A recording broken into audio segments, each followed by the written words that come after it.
All right, welcome. Today, we are diving into a really critical framework from the Project Management Playbook. We're talking about how to systematically develop your project team. Now, this isn't about fuzzy feelings or just, good vibes. This is a structured process for turning a bunch of individual experts into a truly high-performing, cohesive unit. So how do we actually do it? Let's break it down. You've been there, right? We all have. You look at the project roster and you think, wow, this is a dream team. You've got the best of the best, the sharpest engineers, the most creative designers. On paper, this team is absolutely unstoppable. But then, a few weeks go by, and things just aren't clicking. Deadlines start to slip, communication feels strained, and the results are, just not what you expected. So what is going on here? Well, here's the thing. More often than not, the answer is that individual brilliance just doesn't automatically add up to collective success. The real secret sauce isn't just getting the talent in the door. It's about intentionally developing that talent into a real team. It's a huge shift from just managing resources to actually building relationships and improving the entire team environment. To get there, we're going to tackle this just like the top-tier consultant would. First, we'll define our end goal. What is a high-performing team? Second, we'll map out the process blueprint. Third, we'll open up the development toolkit, the fun part. And finally, we'll talk about how to measure performance so you know it's all actually working. So let's start with the why. Why are we even doing this? Well, the ultimate goal of team development isn't just about getting tasks done a little faster. It's about cultivating a dynamic, cohesive, and collaborative culture.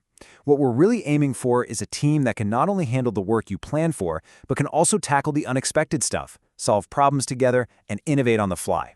That right there is what separates the good teams from the truly great ones.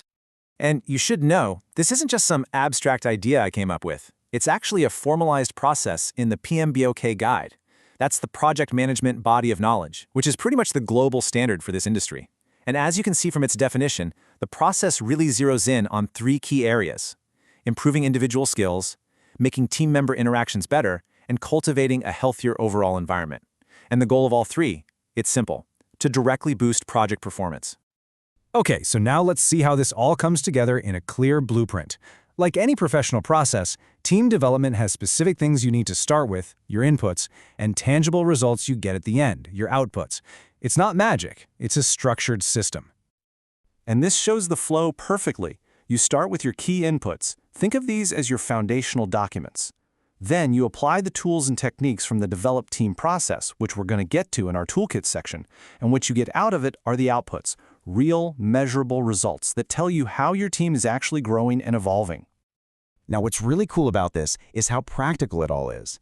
Out of all the inputs, I really want to zero in on the team charter. This is so important. This is not a document that management hands down from on high. It's something the team creates together. They define their own values, their communication guidelines, how they'll handle conflict. And that step is absolutely critical because it builds ownership. When the team sets their own rules, they're way more likely to follow them. On the other side of the equation, the most important output is the team performance assessment. This is your feedback loop. It's how you know if your team-building efforts are actually making a difference. So, we have our blueprint. Now for the really fun part, the tools themselves. Don't think of these as just a random checklist. Think of this as an integrated toolkit for you, the project manager. These are the active techniques you're going to use to guide your team's growth and really boost their performance. Okay, a foundational tool here is understanding the Tuckman ladder. It's the natural life cycle every single team goes through. It starts with forming. This is the polite, kind of uncertain introduction phase. Here, your job as a manager is to provide really clear direction. Then comes storming. This is where the friction happens, people start challenging ideas, and it can feel a little chaotic. It feels counterproductive, but trust me, it's essential for growth. Your role here shifts to coaching. You got to guide the team through that friction into norming, where they start to trust each other and build good habits. And then, finally, they can reach performing, that awesome state of flow where the team is basically self-organizing. And last, adjourning, when the project wraps up.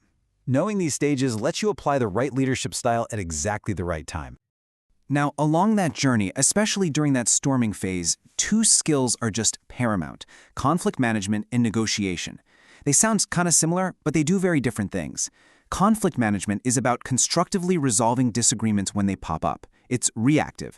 Negotiation, on the other hand, is proactive. It's all about building alignment and consensus before things get heated. Mastering both lets your team have healthy debates that move the project forward instead of destructive arguments that just bring everything to a halt. And finally, let's talk about motivation. A key tool in your kit is recognition and rewards. But as the PMBOK guide points out here, it is not one size fits all. A gift card might be great for one person, but for another, public recognition or the chance to lead a new initiative is what really gets them excited. The crucial point is this: you have to take the time to understand what each person on your team truly values. Personalized recognition is always more powerful than some generic reward. Okay, we've defined the goal, we have the blueprint, and we've opened up the toolkit. But how do we know if any of this is actually working? What's the real ROI on all this team development effort? Let's talk about results. The output of this whole process gives us a really clear checklist. Success isn't just about hitting project milestones. It's about seeing these indicators. You can think of them as leading and lagging measures. So improvements in skills and cohesiveness, those are leading indicators. They predict future success. A lower staff turnover rate, that's a lagging indicator. It proves your past efforts worked. And maybe the most important real-time measure is that feeling of cohesiveness, where people are openly sharing information and genuinely helping each other out. These are the tangible signs of a healthy, high-performing team.